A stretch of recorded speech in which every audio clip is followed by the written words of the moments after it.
இப்போ பிறவியிலேயே ஏற்படக்கூடிய விதை உரை அதுக்குள்ளார நீர் கோத்துக்கிட்டா ஹைட்ரோசீல் வருதுன்னு பார்த்தோம். அதை நம்ம கஞ்சனிட்டல் ஹைட்ரோசீல் அப்படின்னு சொல்கிறோம். அந்த விதை காம்பு அதில் இருக்கக்கூடிய விந்து நாளம் அதை சுற்றி இருக்க உரையில் மட்டும் இந்த மாதிரி நீர் கோத்துக்கிட்டா அது என்சிஸ்டட் ஹைட்ரோசீல் ஆஃப் கார்ட் அப்படின்னு சொல்கிறோம்.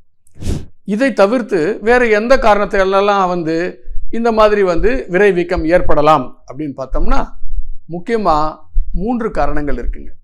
அதில் ஒன்று விரையில் ஏற்படக்கூடிய நோய் தொற்று மற்றும் அழற்சி.